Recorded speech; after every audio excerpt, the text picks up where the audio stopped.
This actually goes back during the time of the peacemaker, and when he began to establish our nations that come together and united together as one, and that made a confederacy of our people.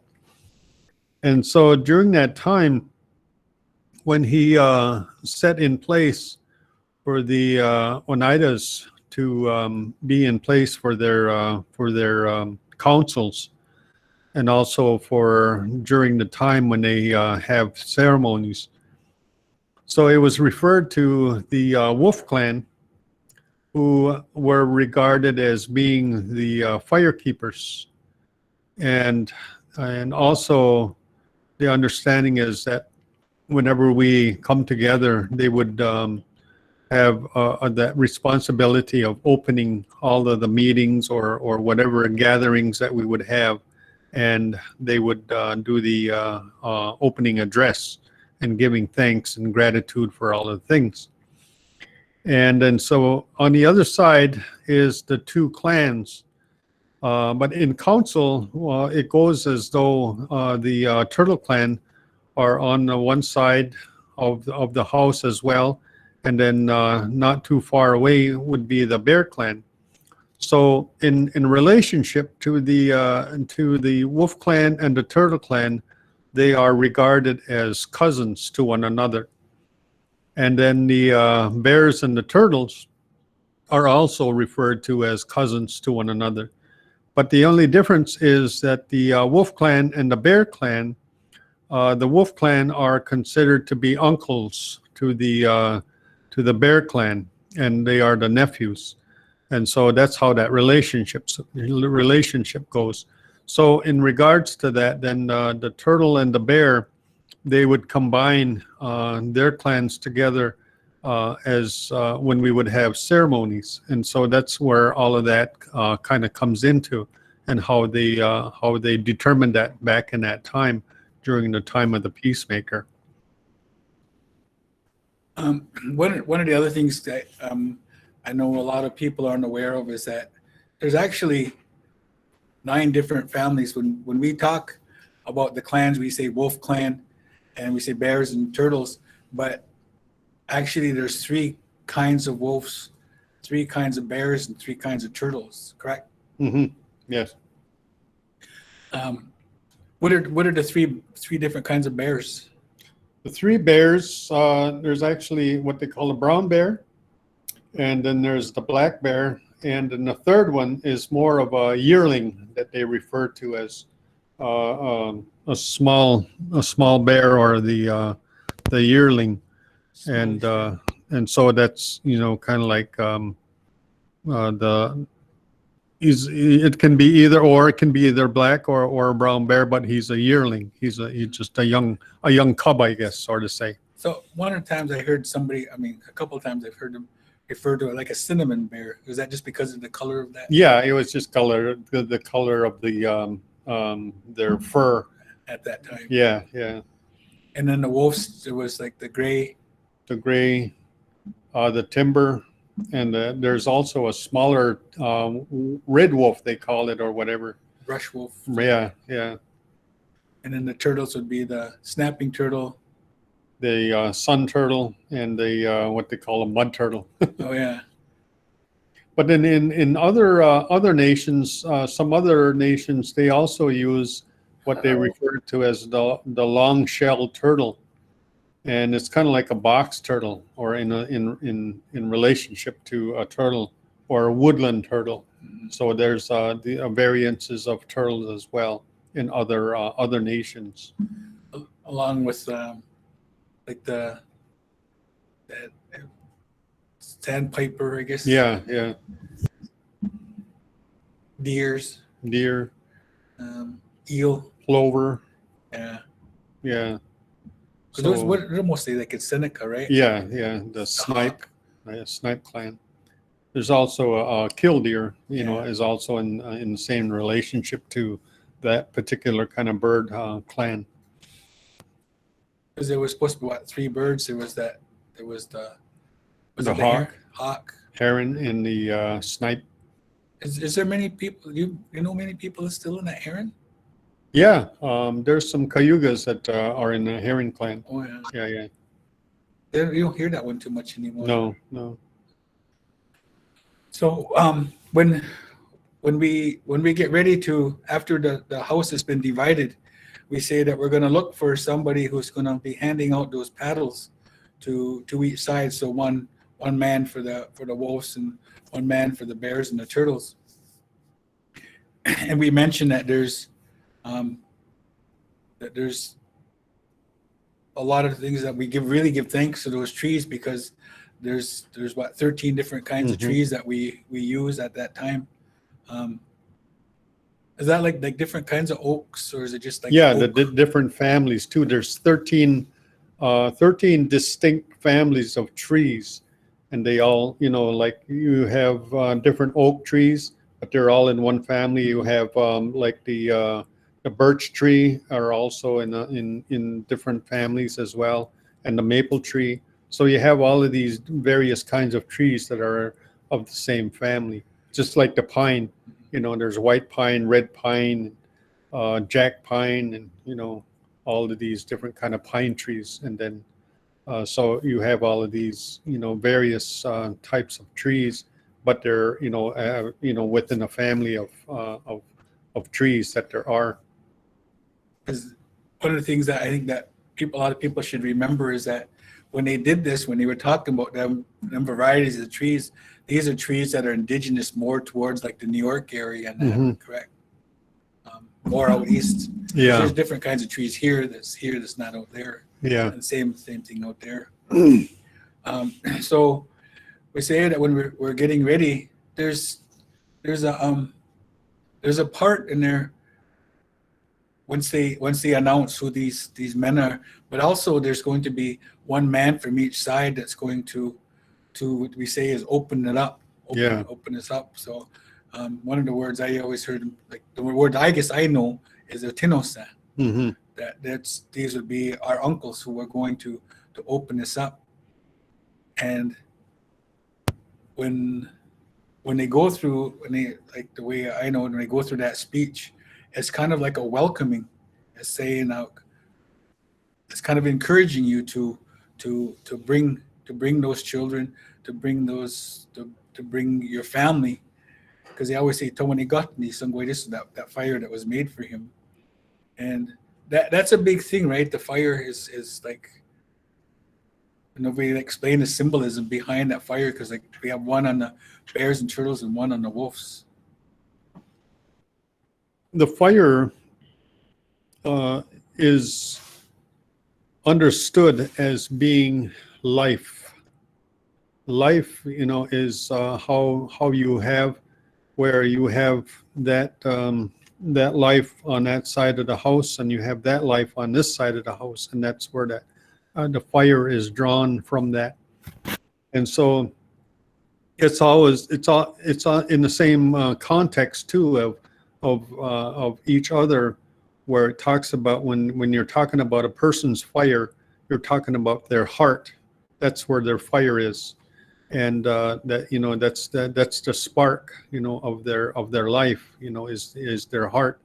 And so when you have a combination of people together, or a family, say a particular family, right from the elders all the way to the youngest person, and based on that family, that size, and that's how big your fire is within your family.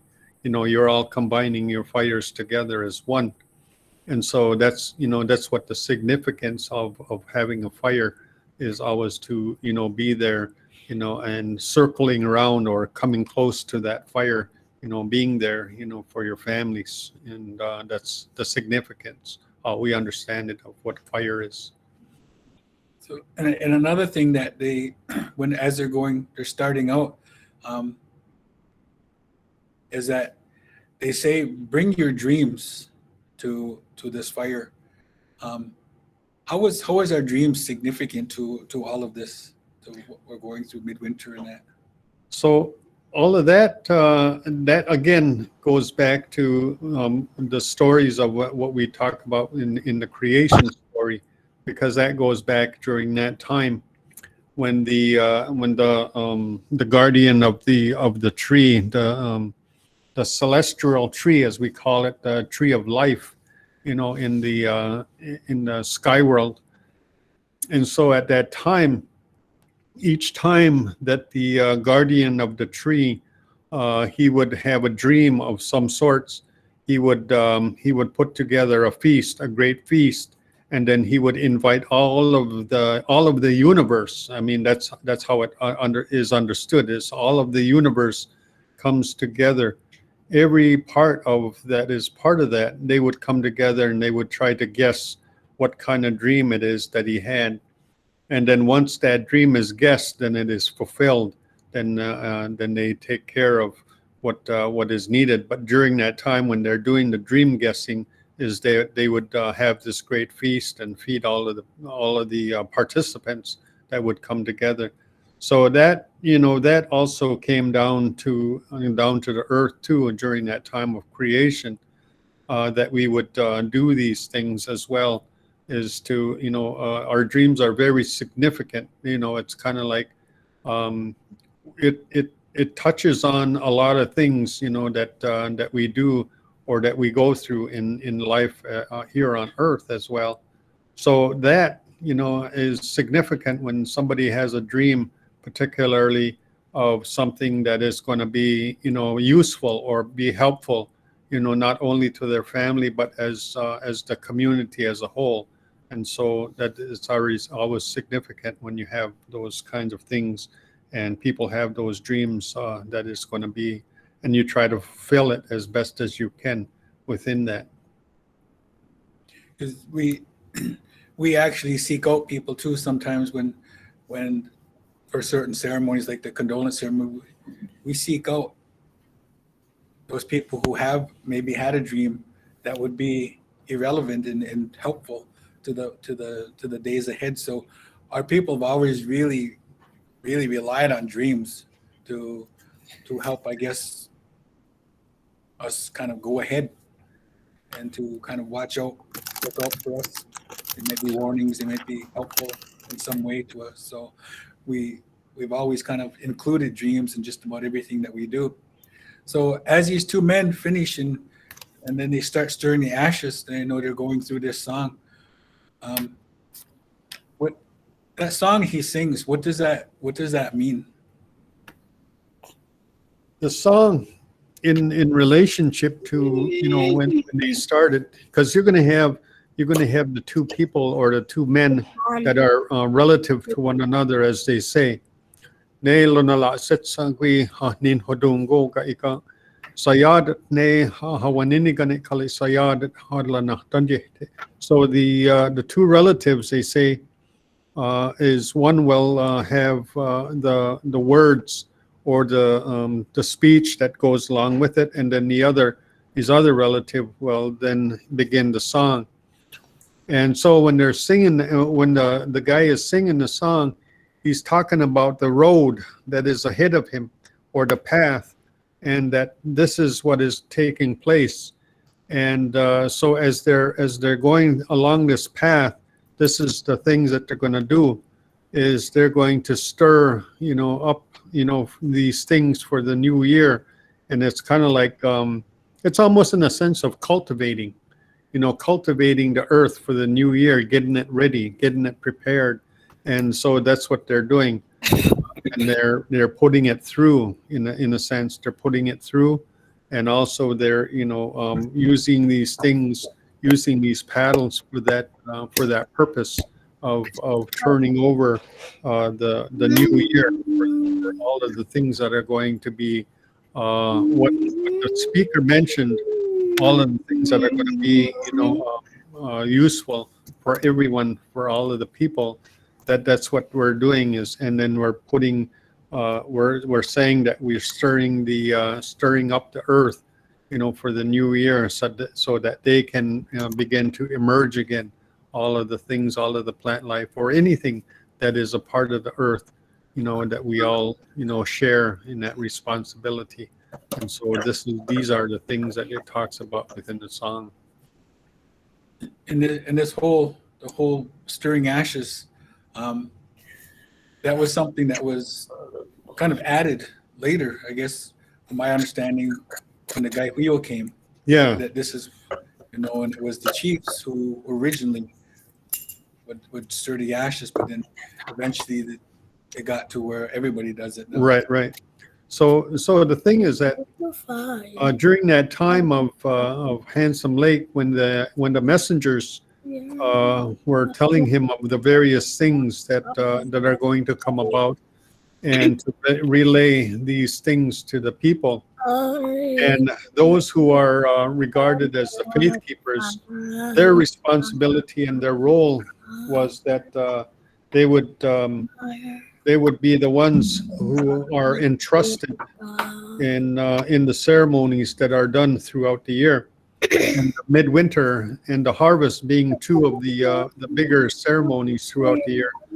So during the time of midwinter, the faith keepers are the ones who put all of these things together and lay out the days of what's going to take place.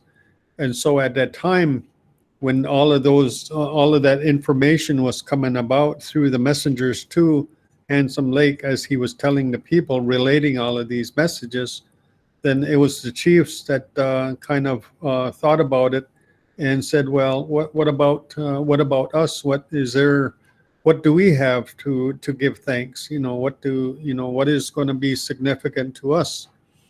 And so that's when he had asked the messengers that this was something that they wanted to do, or they asked about themselves.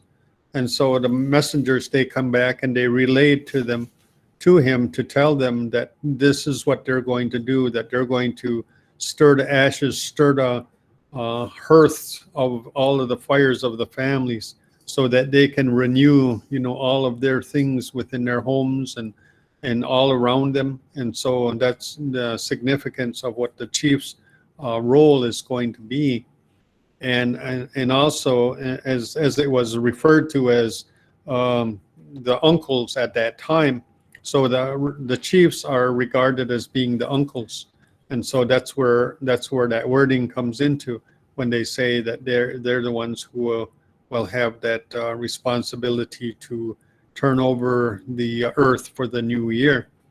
And so also to say that when they did this, they would go to each of the homes of their families in their community, and so they would do this on their behalf. And then once they had finished, and then they would come back to their gathering place or their meeting place, and then they would also do the stirring of the ashes there as well. So this is in the old days, they say that it was pretty much a day's. Um, they would take the whole day and do this, throughout the whole village at that time. But today, we kind of just do it right here at our longhouse here today. But there are still some other communities that still participate in doing that as well, in people's homes that still utilize the stoves at their homes as well. Yeah, you usually start really early in the morning, Mhm. and you go to Longhouse, and the faith keepers, they get you ready, and they send you out.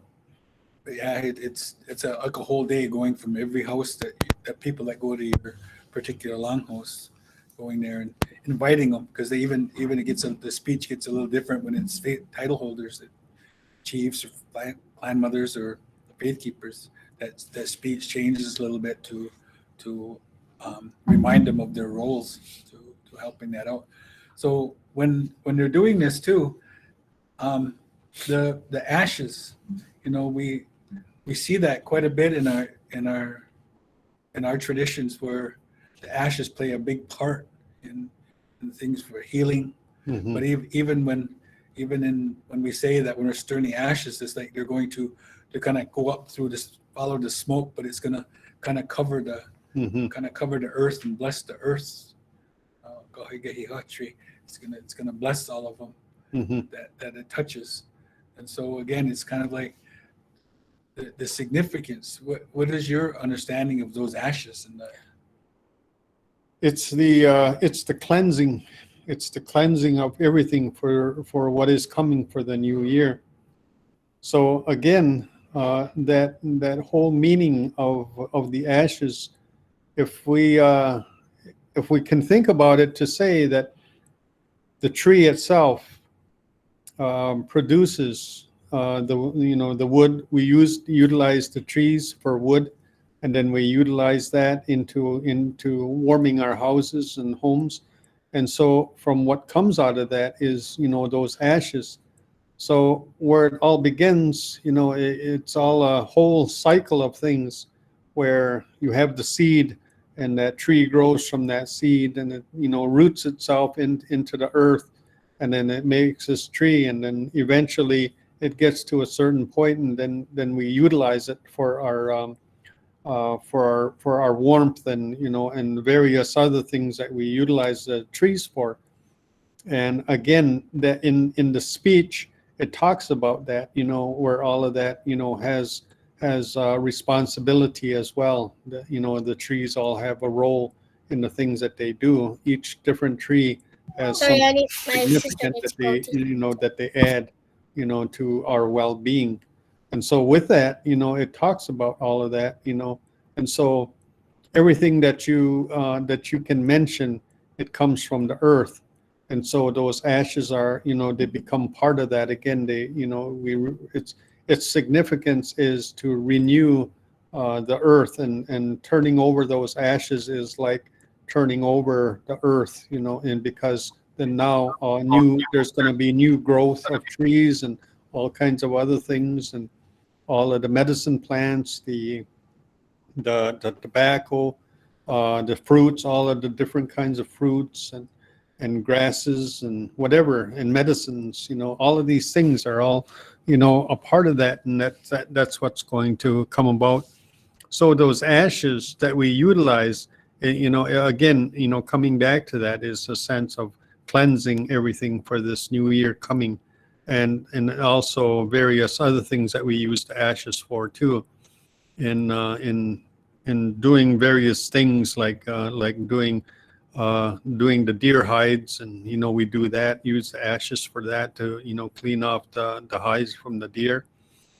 We use it for other things in our planting as well, and sometimes it helps, sort of like to help the plants grow much more better, in different kind of plants that it's used for. So like the ashes are real significant to a lot of things that we do and utilize it for. So as these two men are finishing up their song, and then it's now open for all of the people to take turns as going up there to stir them, and they're encouraged to give their thanks. So every person has that opportunity, if they want to give their personal thanks on behalf of them, and then in their families. Sometimes they have little children, to speak on their behalf, and I guess to beg and plead with the Creator to allow all of these things to become renewed once again. And so one of the things that we mentioned too is that when that paddle is handed to you, that you don't pull your hands away, because again, it's kind of like you're I guess insulting the Creator, because this is all has to do with Him. It has to do with what He's giving us, and that all that love that He's putting into these things that are going to be coming new again into us in our existence. That to not to take part in that is kind of like you're saying, this isn't good for me. This isn't, isn't right. So we always encourage people to use that good mind and to take those paddles when they're handed to them. And everybody gets a turn. Everybody gets a chance, even if they, as long as they don't come in after we've closed it. Everybody will be afforded that opportunity to stand up there and to stir those ashes, and to sing if they want to, the men to sing, and to even the women are out given the opportunity to speak and to give their thanks. And so this takes up pretty much most of the morning, and kind of again we're going into the afternoon, and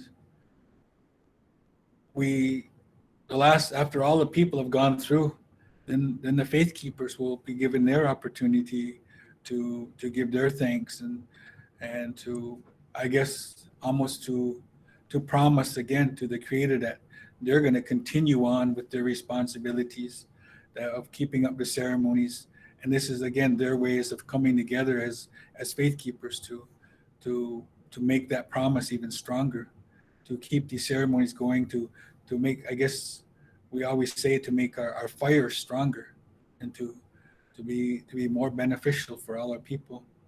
So as we go through all of this, and everybody's been given their opportunity, and the door's been closed, we say that now we're going to I guess remind people that tomorrow, we have a lot to do. There's the tobacco burning, there's the naming, and the men's chant, and the drum dance.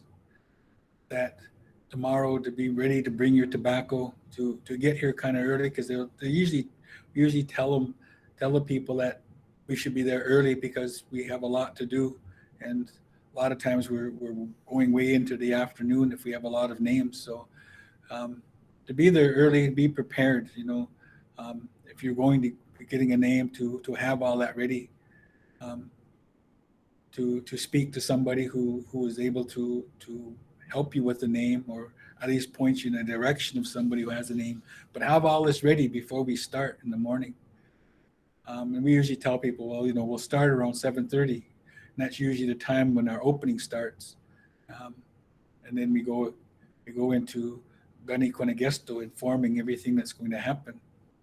So one of the things too about this particular day when we go to burn tobacco is we talk about how it used to be, that before we burned tobacco, there used to be a white dog, and this breed of dog was basically our own breed that we had specifically amongst our people.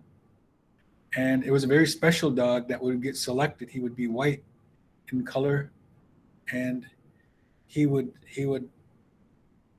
I guess since the day he was born, he would be told that one day you're going to be asked to take the messages of the people to the Creator.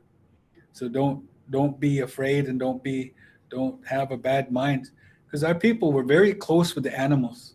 I mean, even though this was a dog and we look at his dog as a pet, people really was very close to them. Like they could talk to them and they could understand each other, and they were very loyal to one another. So I was going to ask Bob to explain that the part about the white dog and how it used to be that was in place of the tobacco burning. So again, this part of it comes in during the time of Handsome Lake, and it was understood by the messengers that when they were explaining these things to him, they said too that that how your ancestors and the things that they would do is that there would be someone that would designate their dog in this particular breed of dog, and it was all white in color, that that this dog would be given as a sacrifice. And during that time, they say that when somebody was given that opportunity, or to say, it was almost, or it was actually looked upon as being honored too, that you're honoring that person who has a particular kind of dog breed as that, having that white dog. And so it was honored to that dog as well. And so the person who would be designated to utilize their dog, they would make sure that that dog was taken care of in the very best way, and that there was nothing that would injure the dog in any way, like that they made sure that it didn't get into any kinds of fights or anything with other kinds of animals or things like that. And so they always kept the dog close, and they would always feed it the same things that that the humans would eat. That they fed him very good. And once that time came for the dog, to be utilized to carry their messages to the spirit world, they say that the man who owned the dog, that he would give up, that time then, and then he, in a way that when he would take the life of the dog, he did it in a manner that it wouldn't cause bloodshed. He didn't take out the dog in a way that it would create a blood, on the dog. So it still had to be as pure as possible. And so once they did that, they would bring the dog to this particular place of where it would be at that time. Then they would invite all of the people to come forward who wanted to send messages to their relative who have already gone on. And so they would tag all of the things upon the dog. They would tie different things on upon the dog, and they would carry it to those people who have already gone on, their relatives.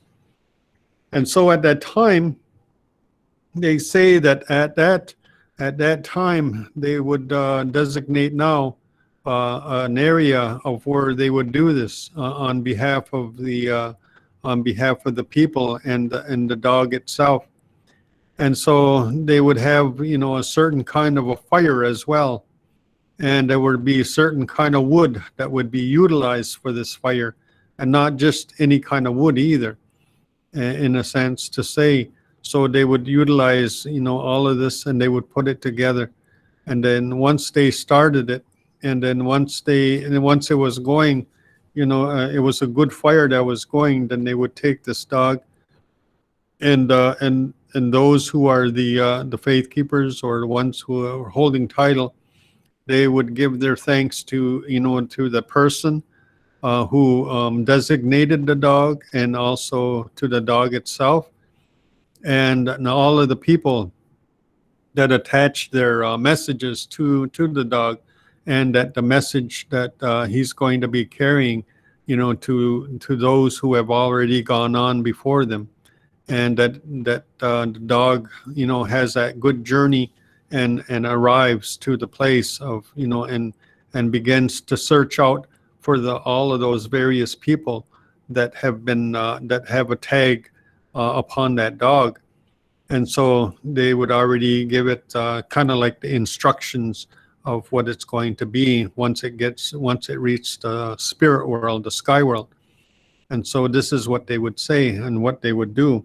So that all of these things were already like procured, the year before or whatever, and they would, search amongst themselves, who has this particular dog, and they would designate, that person to, watch over their dog, watch and take care of them, in that manner, that they're going to now designate their dog to carry out the messages for the following year next.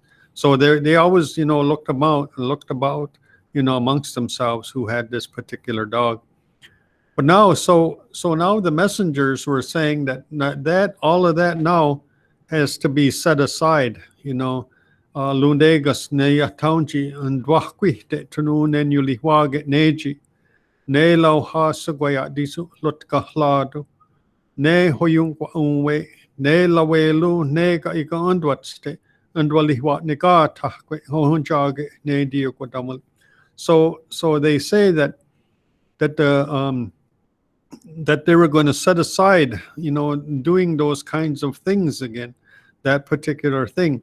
And so the Creator had designated the tobacco to be utilized in a way that we would send our prayers and things, and through the smoke of this tobacco, and that we would utilize this, because then now the messengers were saying that particular breed of dog is not going to be around much longer, And so these kind of things, they have to set those aside and utilize the tobacco.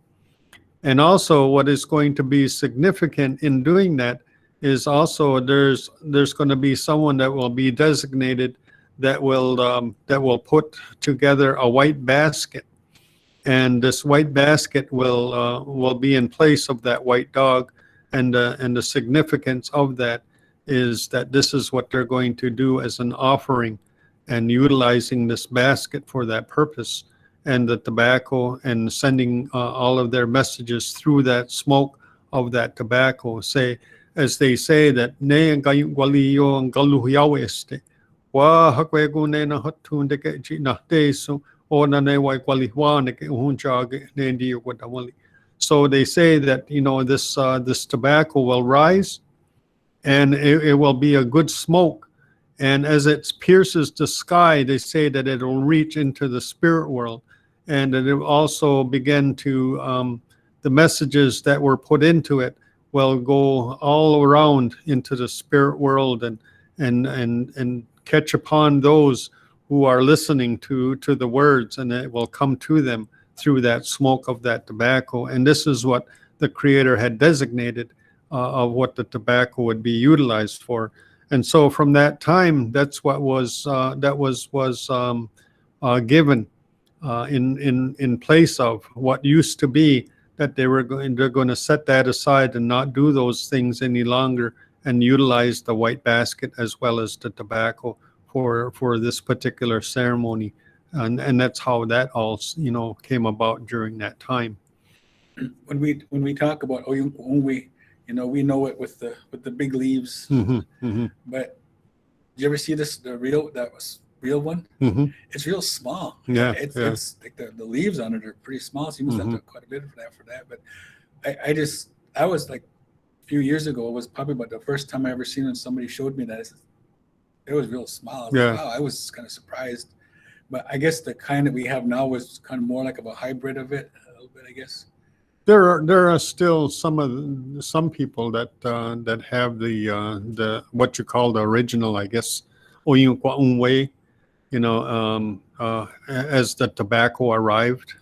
That's what it refers to, and the name of it, the arrival of tobacco. Mhm. And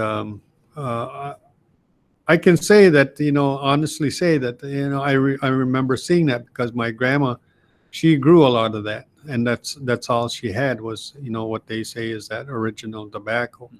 And that's something that she's always had from the time when it was, I guess I would say, given to her, the seeds, from that, from the original tobacco line of seeds, that she grew. Was So that I the remember that. Yeah. was that the small Yeah. one? Yeah.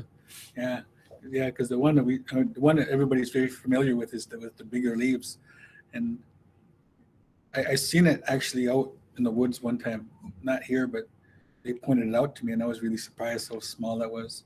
But I remember, like, Jake used to be talking about that, and he said that was like really powerful, that small one like that, even Mm-hmm. that little bit. So when we're burning tobacco, um,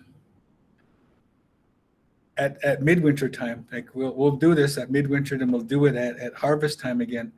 But at midwinter, we're begging with him to allow these things to become new again.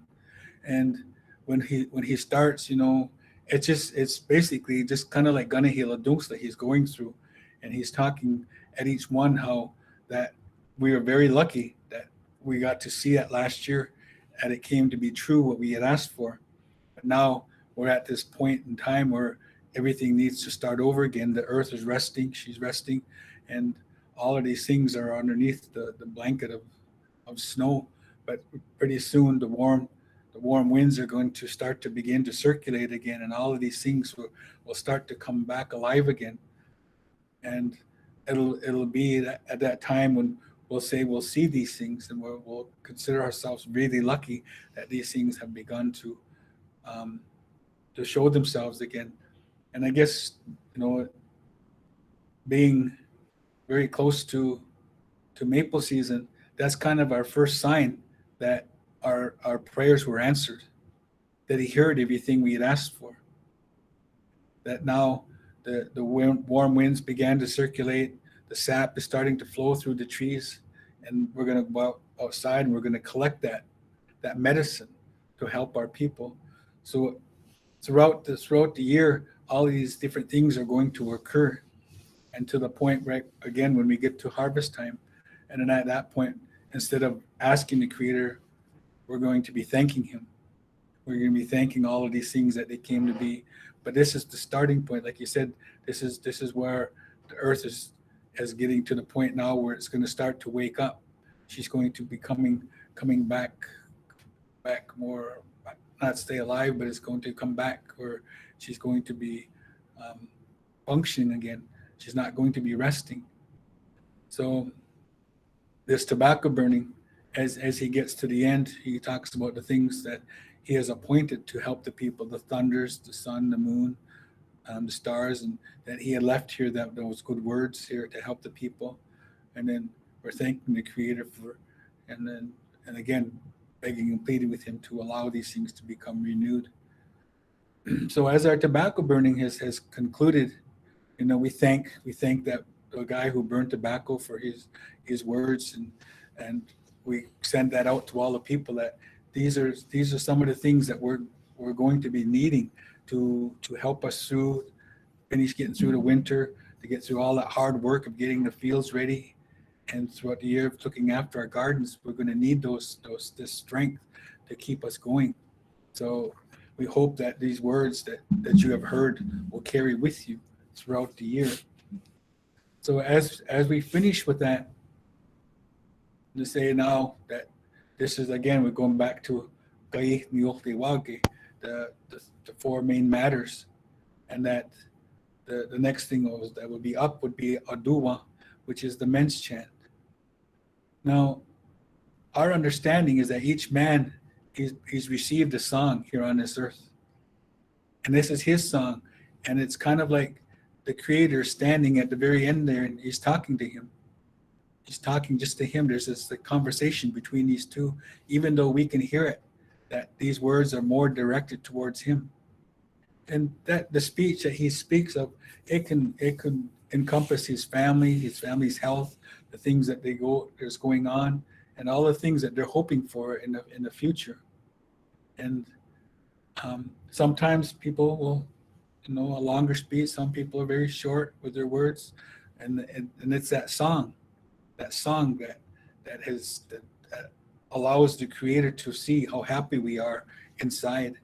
And as we're doing this, we say that there is the women there. They're going to clap in support of this man, to encourage him to keep going.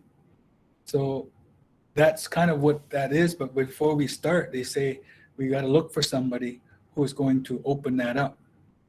And I know everybody that does this, they learned it as a different way. And the way that I know it, and the way that I do it, when we start, we talk about that. First of all, we're going to make things right with the Creator, because we're going to be talking them in His words. It's kind of like He's talking through us as we're opening this up. So we make things right with Him. Like we're going to make it right, everything right. So our minds and our spirit is really good, so that when we speak of His words, that's what everybody's going to hear. So when we start, we start with the Hodianisu, Hodigowanis, it's like the chiefs, because here's these men who have been given this responsibility to help out their people.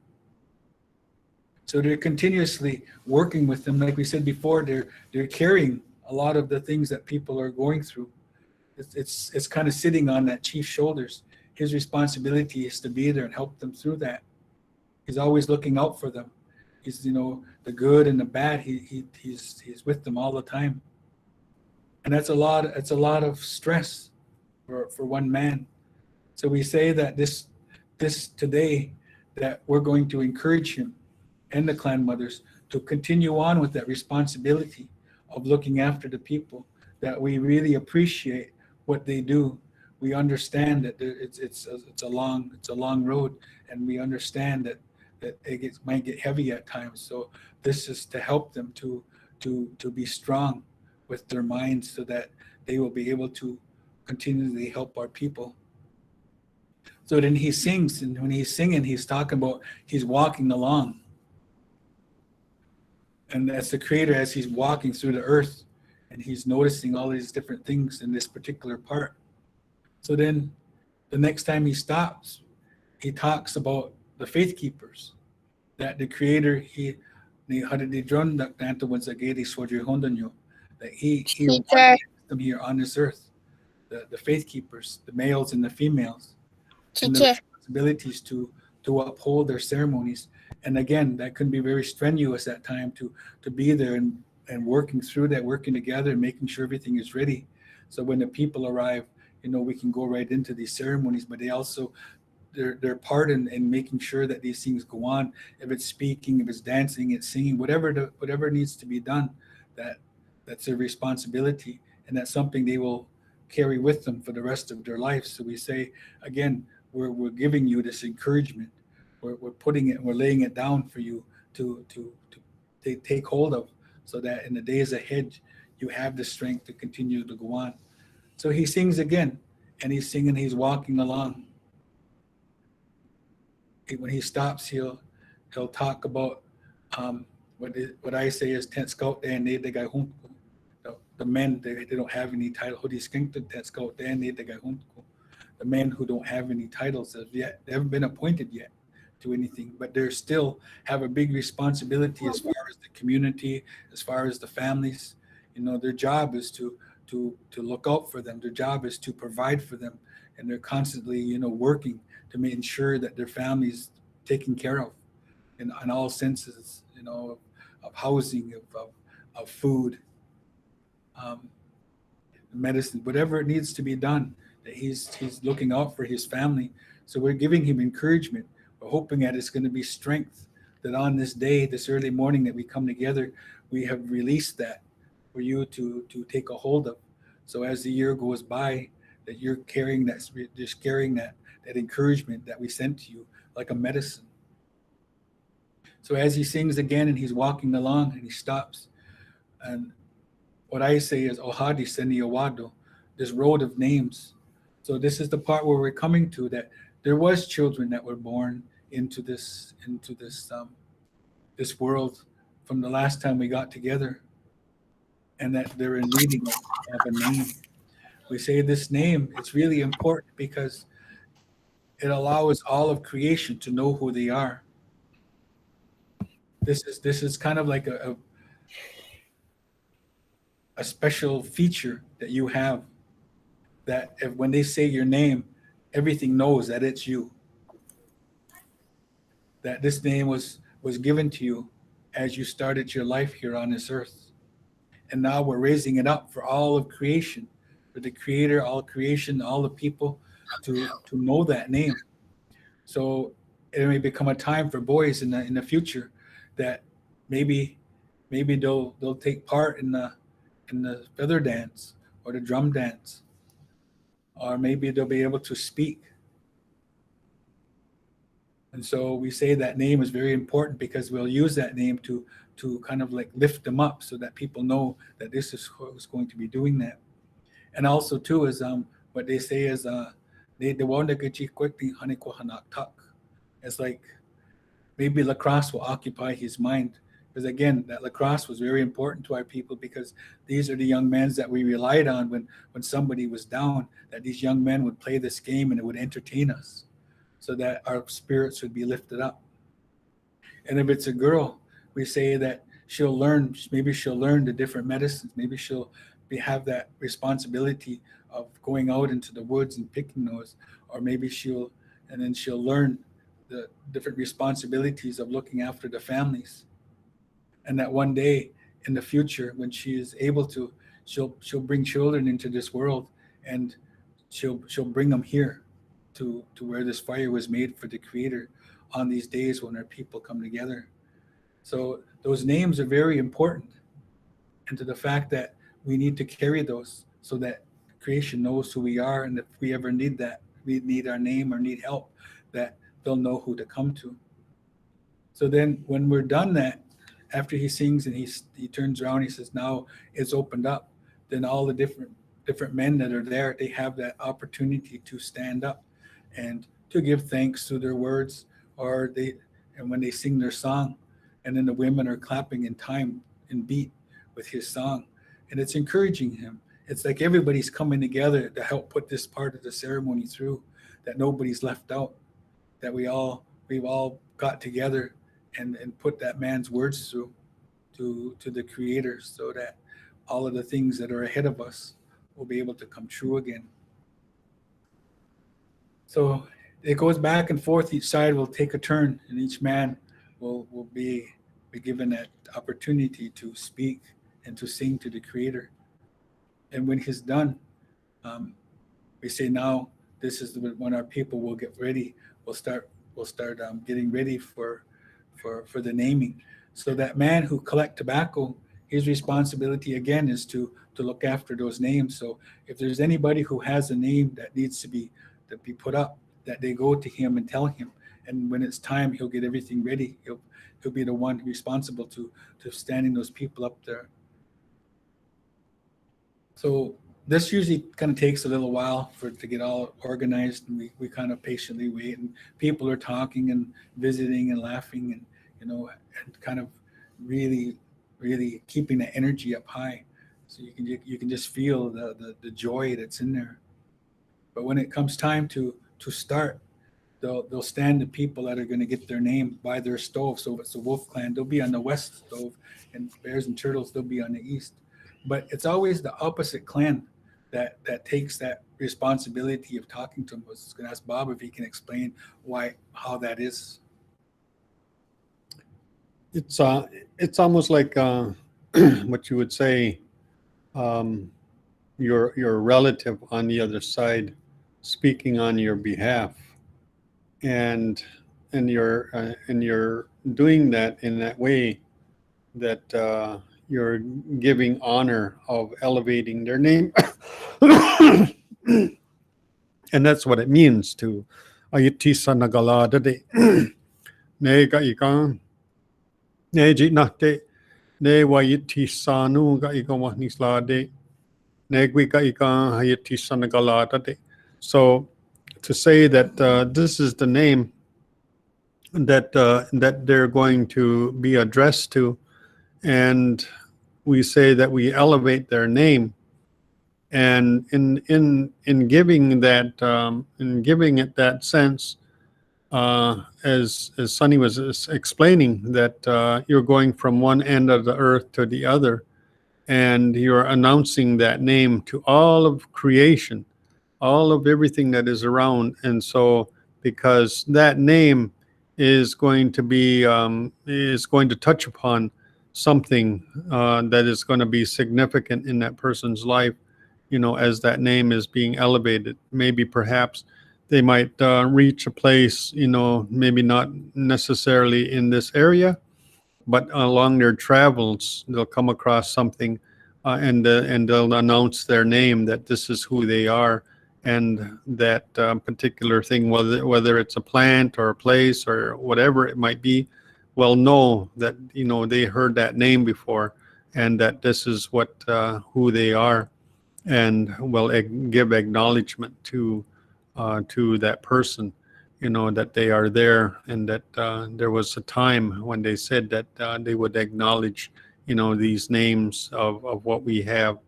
And so that's what was significant about that. And so when it's the other side that are doing it, kind of like vice versa for each side, it's sort of like you're giving that honor to your relative to make that announcement on behalf of your side, of that side of the house, to do that, for them. And so that's what that whole thing is understood to be, is honoring one another in their names that they have been given. One of the things that kind of comes up pretty regularly is we have people who want to come to the longhouse, but they don't have a clan. Um, and so we say that, they'll be adopted into a clan. Can you kind of go through that whole adoption process? So again, how that come about, or the significance of that, that goes back again during the time of the peacemaker, because during that time when things have fallen in all of our villages, where there were a lot of this that was going on, a lot of these warriors that were going from village to village, and what they were doing at that time is they were taking in captives, and most of them were women and children, and they would be used as trade items, in a sense, to say they would trade them with other villages somewhere else, and so in during that time, then those families or whatever that took those people in, they didn't know, in regards to what clan did they belong to or anything like that, and so they would be absorbed, in the sense, into their families. So during that time, then, when the peacemaker began to establish all of the things that how things were going to be, that those kinds of things weren't going to take place any longer. So it was then at that time then that the peacemaker said that there's going to be families that are going to be in a way to say that they don't know what families or what clans that they belong to, because they've been removed from their main families, their main villages during that time. And so if they're with a particular family, it became known that they would adopt them into their family, and they would begin to assume all of the responsibilities, of that family, even to the clan. And so during that time, then, when we have those kind of situations, it was designated to say that we would look amongst various families, and if there was a family that maybe didn't have many people within their family, so they would ask them to see if they would sponsor this particular family or person, to say that, if they wanted to, ask them to bring them into their family, and then they would adopt them into their family, and then they would then again assume the clan that they belong to of that family. And so at that time, then it became known that the adoption of families or clans came about during that time. And then if there are situations that are like that, then we would ask families, sometimes to take these people in that would be sponsors. They would be the sponsors to them, and then they would also carry that clan, with them. But the only thing is that they would not have any kinds of things tagged upon them, or like to say, being a part of any of the things like clan mothership or chieftainship, things like that. They wouldn't have that, and so be given. They would be afforded all of the responsibilities of having that clan. And it's also mentioned to say that if there are people that are of that adopted into certain clans or families, that those people would never bring up again what it used to be, or where they came from, and the families that maybe they came from at one point, that they don't mention those again, that they are now a part of this particular family, and that's what they will carry on with, is being known as this, being a part of this family from that time forward. So these were the things that they would do in regards to adoptions. So yeah, so a lot of our listeners or our students, if they're seeking a name, that they would, try to find out, I guess, what your mother's clan was, um, to be able to trace that back to, because a lot of these names are very associated with certain clans, correct? Right. Yeah, I know, like flower names is like mainly turtles and that. I guess I mean, that's why. Something that's from the Yeah. environment. Yeah. Hmm. So like a lot of these names that they get, they're associated with certain families. So those who are looking to one day, I guess that name, just kind of be prepared, do that work to follow back on your mother's side. And if there isn't, if there's a block like that, and you still want to come, then you take that next step, like Bob said, of adoption, or or a family will be asked to take you in, and you become part of their family, but they're also responsible for you. And I guess a long time ago, when people had a lot more freedom, they would do things, and that family was responsible for anything that person did. So it's kind of like they're like your mom, your mom, and you listen to your mom. If she said, "This is what I need you to do," then that's what you did. Just kind of like it was like your real mom. So we we we make sure that everybody's got their names that needs that name for that particular time. And like Bob said, some of these names, it's almost to me like you said, you grow into them. Something is going to happen that's going to be in your life that's going to be very closely related to what your name is. Hmm. I mean, I remember them talking a long time ago. They would, like, when a baby was born, they would actually watch that baby for a while, because that baby would would have a lot of traits, characteristics that they say, okay, we know what to name this baby, because this is what he's going to do. Hmm. And it's almost like that's kind of, he grew, his name didn't grow into him, he grew into that name. So they used to watch a long time ago, when they would be able to kind of put together the I wouldn't say correct, but a fitting name for that baby, depending on their time of birth, what was going on, um, and kind of like the characteristics that he displayed. And I remember, like, I never knew that when I was growing up, but they were when my little brother was born. They said that he would always kind of be holding his fist like that, and this old lady said, "Well, he's going to be just like his dad," you know. And I kind of wondered, like, well, how did they know that? But I guess that's just from years and years of being Hmm. able to do that and listening when they were growing up to the older people, that they knew these kinds of things would happen. But it was always kind of interesting to me how much they watched everything Hmm. to Being be, very observant. yeah. No, it wasn't just, "Oh, I'm going to name you this," and you know, it was like watching them for a while, Hmm. observing and feeling that. And when that name came to them, that's the name that they would, and it usually would come out from the older people, Hmm. like the clan mothers, and The grandmothers, grandmothers, great grandmothers. yeah, they would they would be the ones that would kind of honored with that responsibility.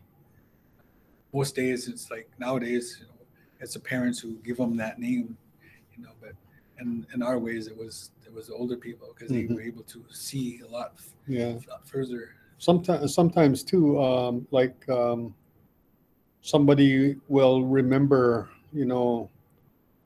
someone's name, significant name that someone had before, like a relative, like a great uncle or a great grandfather or great grandma, people like that. And sometimes those names were, still within the families. And so somebody comes along, maybe 2 or 3 generations later, and somebody will say, well, name that person. They'll carry on that person's name again. And because they felt as though that person carried that characteristic of that person that they remembered. And so it's kind of like they would, wait and wait and wait and wait, and then they say they see somebody has that same, characteristic, then they would give that name if that name was still available to for that person to carry on with. They would do that as well. It used to be where that name would only be used once. Mm. Like, you know, I mean, I know we have a lot of duplicates now, Mm-hmm, mm-hmm. um, but it used to be where just one person would have that name. Yeah. And the way I understand, Teacher. when a person dies, that name, it takes the whole year for it to get put back in that pile again, Mhm. so that you can't. But I also know too that there's certain names too when people pass away, if they had done certain things, that name would never be able to be used again too. Yeah, that's kind of like part of our part of our history too. That they gave significance to. That if there were some things that they'd done that wasn't in in good standing, I guess you would say, for the people as a whole, and so they would say that that person, the name that they carried will not go any further from this. No one else will ever be named that again, because they might carry on that same characteristic as that person did, who may have done some dirty dealings or whatever you want to Yeah. call it. Yeah. So that's the power of that name. I mean, it's not just a name, and it's not just something to wear like a badge. It's actually you, and it actually has a personality. So that's why it's very important to understand that name. And two, like a lot of names come with an explanation. As far as we know, there would be like stories of why that person was named that. And like Bob said, that you may grow into that. You may grow into that story behind that name. So it's a very serious thing. We take a lot of pride in that, and we take a lot of caution into when those names are given.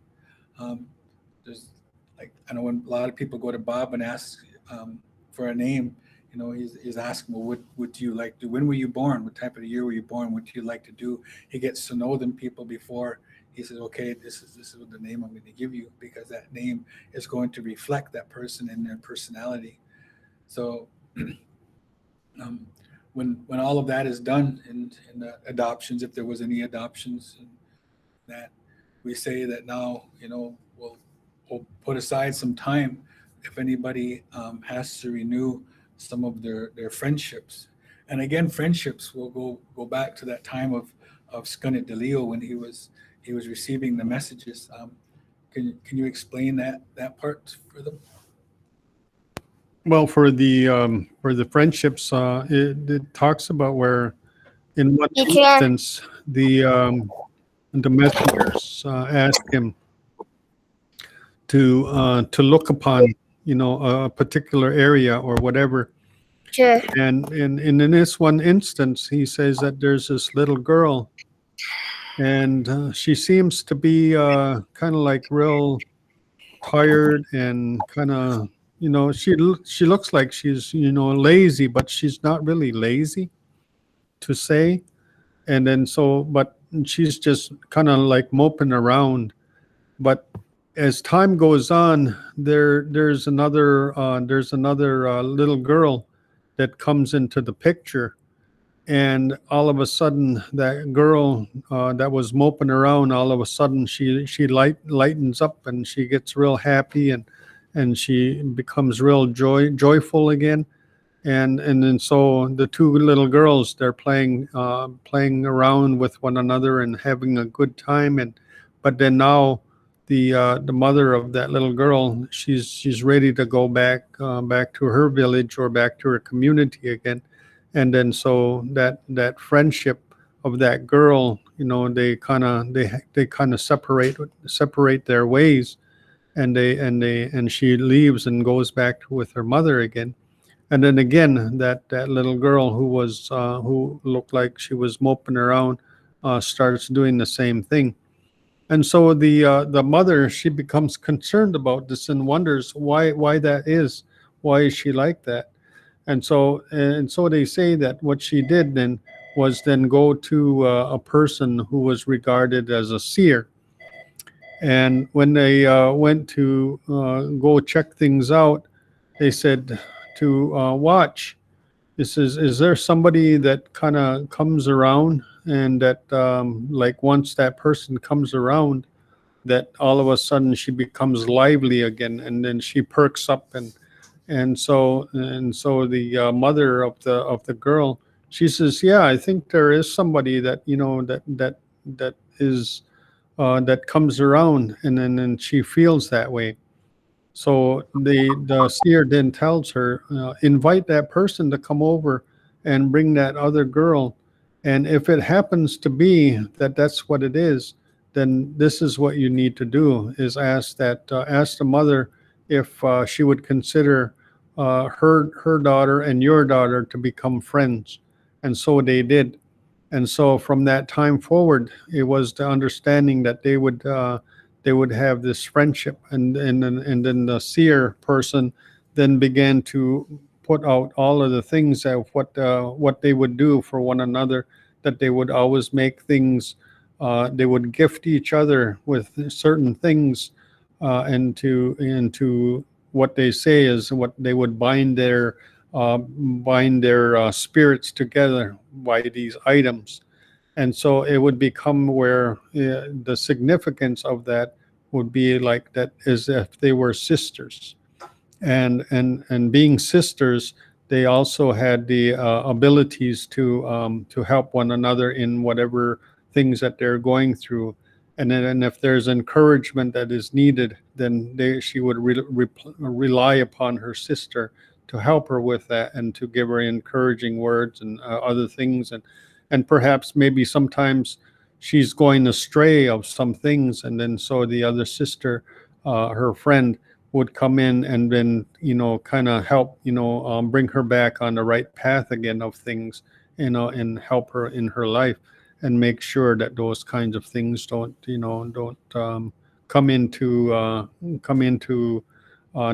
disrupt their friendship, and that they would always have that friendship.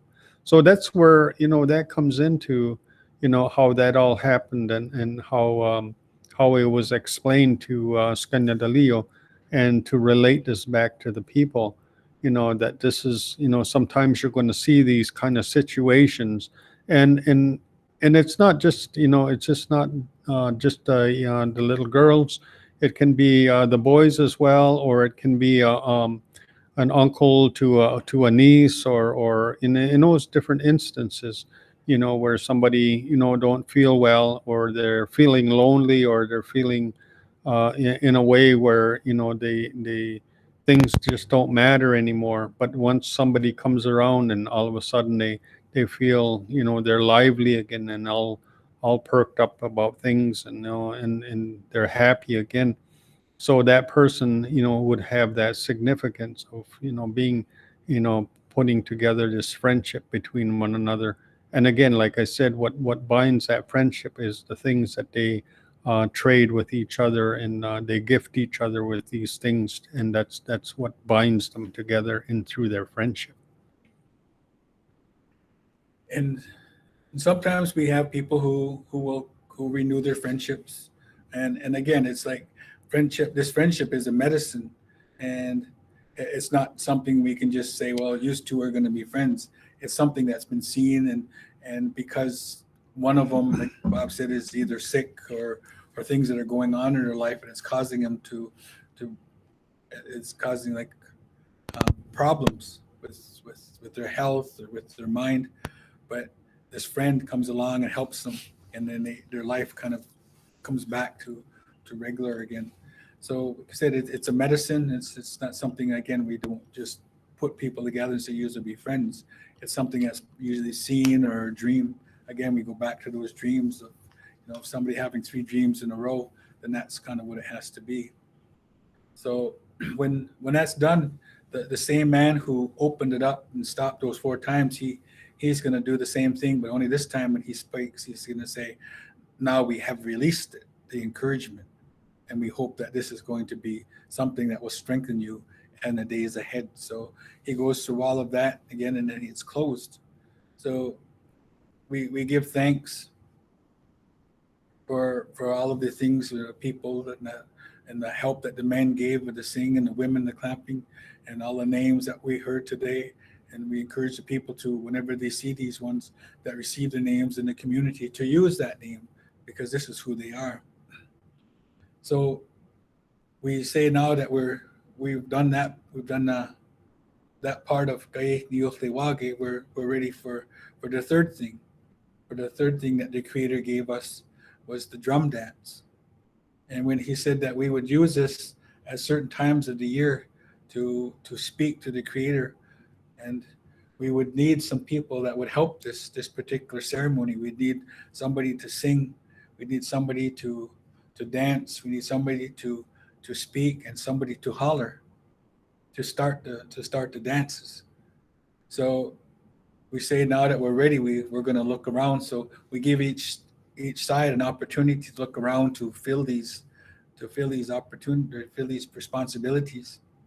And when it's been they've all been filled, we say now we're ready, and now we're going to place on in the middle of where the singers are. We're going to place these two pails of blackberry drink. Now it's at this time during the drum dance that we were told that this was going to be our medicine, and there's going to be one that's set aside for just the men and one set aside for just the women, because they have different strengths, they have different things that they need, and this medicine is going to be provide them specifically, one for the women and one for the men, and to understand that this is where you should get your drink from. And so once everything has been announced, once everything is ready, that singer, he'll go to the middle and he'll start singing. There's 4 songs that he sings, and each time the man will holler to signify. And again, it's kind of bringing all of creation very close. They know that it's time to start this, and they're going to want to come and listen, because at some point in time, their names are going to be mentioned when we get to that middle where he speaks. So they know to be there from the very start. So once he gets done that 4th song, the people start dancing. They go out and they follow that man. They say that his job is to pull the crowd. I guess like he's going to pull that crowd. And when the singer gets to a certain spot, and he's set of songs, that man, he's going to come and he's going to go into the middle, and then he's going to stop the singer and he's going to speak on behalf of the people unto the Creator. Now, there was a time that this is how it started, to give thanks, but there was a time just before the Galiweo that it had a different responsibility. I was going to ask Bob if he can explain what used to go on with that. So this was kind of something that also that the messengers seen how it used to be back in the day before Galiweo came about. And what it was sort of like, in that time, they say that this particular ceremony or dance came to be where different men at that time, they utilized this particular dance to announce their various conquests of taking another's life in regards to being, being a warrior and taking the life of another person. And so it was like when they would have this dance, different men would come forward and they would stand in the middle and announce that these were the number of people that they have taken from that time, from the time that they had this dance the last time. These were the number of people that they had taken out during that time. And so it was kind of like being boastful about, their abilities or strength or being a warrior in that regard. And so it was at that time then that a lot of these things that of our ceremonies kind of went to the wayside, sort of like, and weren't being done any further. And so it wasn't until when Galiweo came about and messengers were relating all of these things to Handsome Lakes, Kanya de Leo, that then now they said that there are four things that the creator thought that they should, continue to go on again. And one of these was the drum dance. But this time, the drum dance is going to be done a certain way, not how it was before. And when these men would announce how many lives that they have taken, but this time they're going to have one speaker and speak on behalf of all of the people. But in his speaking, he's going to give thanks to all of the things that the Creator has provided for us here on this earth. And as the people go around, they say that, as they're going around, they're continuing that all of those things, are continuous. It's always going around in a circle in unity, in a sense, to say. And so that's what that speaker is doing, is unifying the people as well as all of creation, that they're still continuing, they're still going around in that direction of what was given. And so that's where all of that stuff, kind of comes back into and reintroducing, to our people again, because a lot of things had got set aside during the various things that went on, through the various wars that came upon us, I guess, and amongst each other again, during that time. And like Bob said, when that man comes into the middle, he's got like this kind of the same format as Gunahila Dunsla, with the earth, starting with Mother Earth and working your way through all the different things that the Creator had put on the earth to be beneficial, not just to the earth but to the people, and and then the waters and the trees, the birds, all of those things that we mentioned in Gunahila Dunsla will be mentioned in that speech. And every time he sings for a little while, like maybe 3 times, it goes through it, and all of a sudden he'll say "we yeah," and he'll stop, and then he'll talk again. So he goes through all the different things that, like I said, in Gunahila Dunsla. That when he's finally done, he says, "No, no, I have directed the best that I can our words to the Creator, and that if there was anything that I forgot, that be mindful that I was doing the best that I can. Kind of be patient with me. That this is the best that I could do at this time, and I didn't leave anything on purpose. If I did, I just forgot. But to be mindful of that.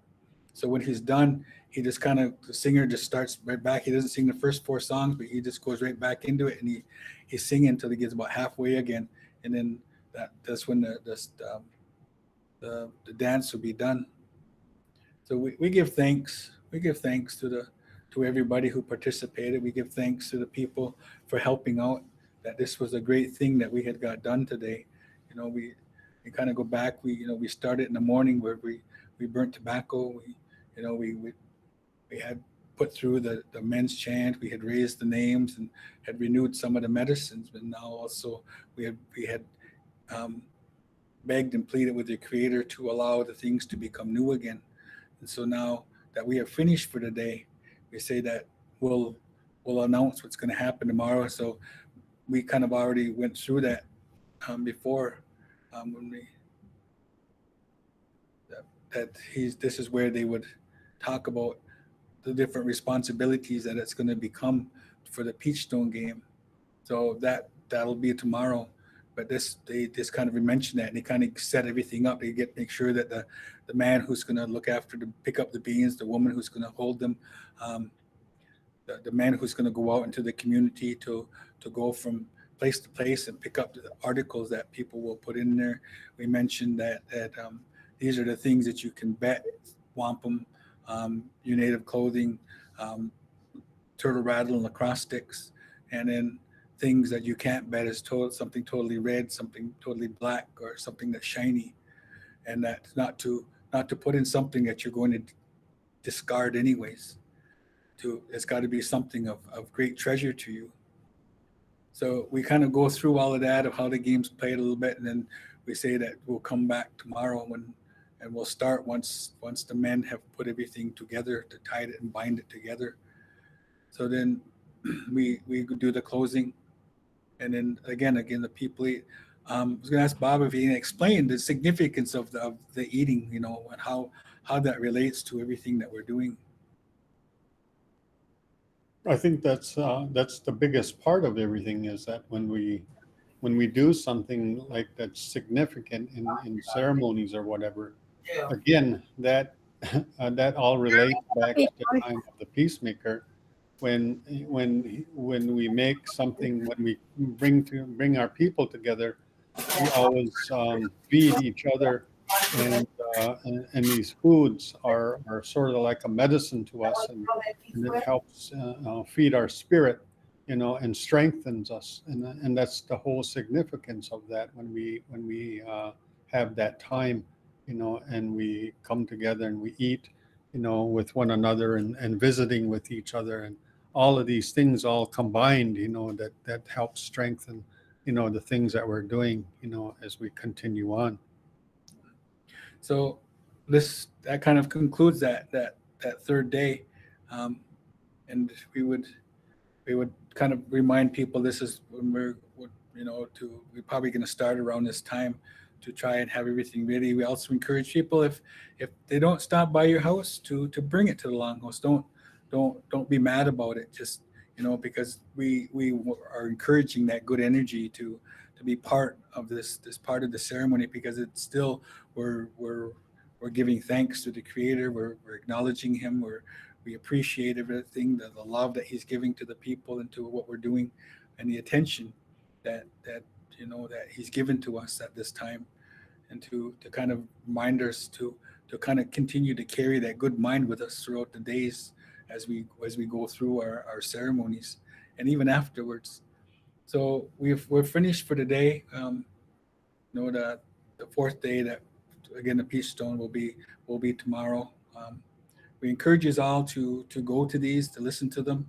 Um, we really appreciate the time that a lot of you have taken to come and listen to us talk today, and to try to explain the best that we can about Satiko Sealha, or Midwinter, and that we really appreciate that you are listening.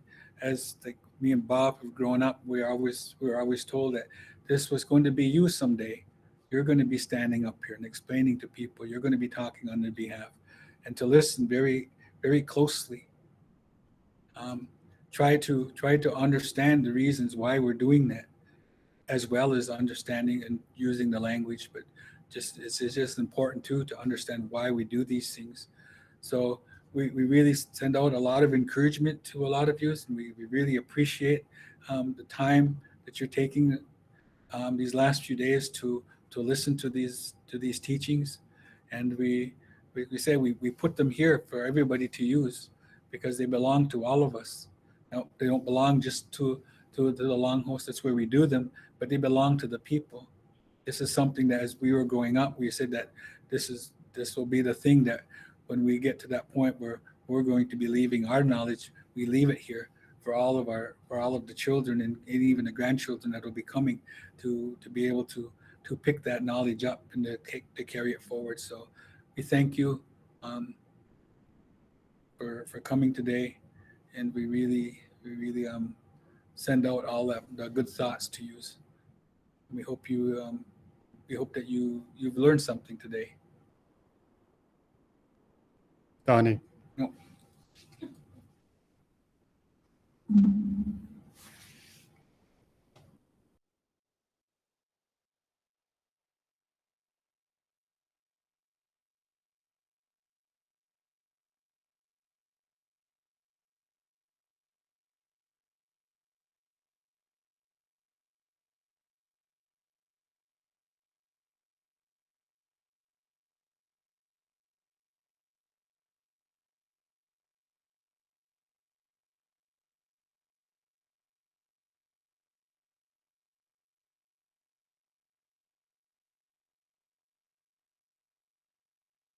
Didn't have nothing, so you didn't get nothing. Right. That's why you've been coming home.